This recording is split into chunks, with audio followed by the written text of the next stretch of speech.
codsiga aan codsanayaa ee hadeer aan fidinaya wuxuu yahay ismadayda iyo dhammaan guddiga 3 ah iyo dhammaan shacabka SSC waxa ka codsanayaa qof fasahaado wad garanaysan oo dib u soo laabtay saacada laga bilaabo waxaan la dareenahay dadkayga waxaana fidsanayaa in cafis la fidiyo oo la ysaamaxo qofkuna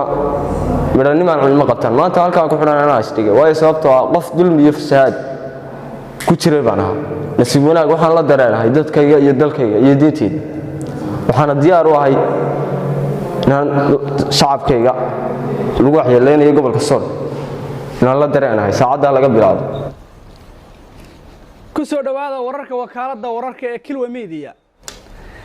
daawadayaal ugu horeyn inta aynan u guda gelin xaqiiqooyinka xog waranka halganka SSC Khaatumo waan idin mahad celinayaa oo aad mahadsantihiin dhammaantiin muuqaalku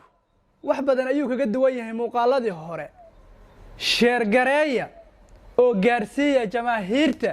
joogta jiidaha hore ee gobolka Sool iyo cid kasta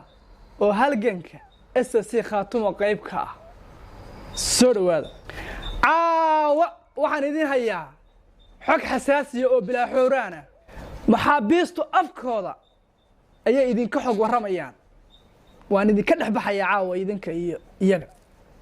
waxay ku waasheen dadka iyaga la dareenna waana la khaldan jamaahiirta cafisana loo weydiiyo ismada fariintayada hala gaarsiiyo kani waa Cabdiqani Cumar Salwe wuxuu kamid ahaa Soomaalidiidka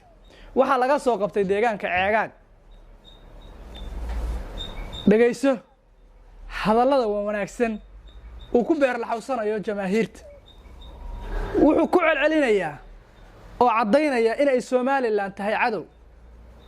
dulmina ay ku hayso guud ahaan shacab weynaha gobolka Sool bismillaahir rahmaanir rahiim magacaygu waa Iskariya Cabdisaaq Ismaaciil Gamaadiid waxaan ka tirsanaa ciidanka Ceegaag taliyahayga magaciisu wuxuu ahaa Cabdiqani Cumar Salwe waxaan kaliya waxa laga soo qabtay Ceegaag waxaanan ku xidhanay soo qabtay ciidamada ISC ilbaantii markasta aniga waxa leeyma geeysan alxamdulillah rabbil alamin qof dulmiyo ku jira waxa kaliya iyo fasahaad iyo ducooday baan hayeeshe waxaan la socday taliyay xukumayay magaciisa idin sheegay Cabdiqani Cumar Salwe nasiib wanaag waxa gacanta igu haya ciidanka jamaahiirta SSC qofkuna midanimaan cilmi qabtaan maanta halkaan ku xidhan anaa isdhigay waayo sababtoo ah qof dulmi iyo fasahaad ku jiray baan ahaa nasiib wanaag waxaan la dareenahay dadkayga iyo dalkayga iyo diinteyda waxaana diyaar u ahay inaan shacabkayga lagu waxyeeleynayo gobolka Sool inaan la dareenahay saacada laga bilaabo oo loona la dareen baan ahaa laakiinse nasiibka ay saamaxay waayay codsiga aan codsanayaa ee hadeer aan fidinaya wuxuu yahay ismadayda iyo dhammaan guddiga 3 ah iyo dhammaan shacabka SSC waxa ka codsanayaa qof fasahaado wad garanaysan oo dib u soo laabtay saacada laga bilaabo waxaan la dareenahay dadkayga waxaana fidsanayaa in cafis la fidiyo oo la ysaamaxo aan ka imiye aan isku ciidanka in dhalinyartii waxaan u sheegayaa iyagana war dadkeeni waa artaan gobolka Sool baa lagu laynaya anigu maanta iyaga la dareenahay idinkana waxa idin sheegayaa war ciidii waxa kale ma dilayso madaxa idinka toogan mayso waxa kaliya iskaga imaada oo dadkiina la dareen haada oo iskaga yimaada meeshan aad joogtaan dadkan yeeg mabda kale aaminsan dulmiga wada aan waxna ka maqnayn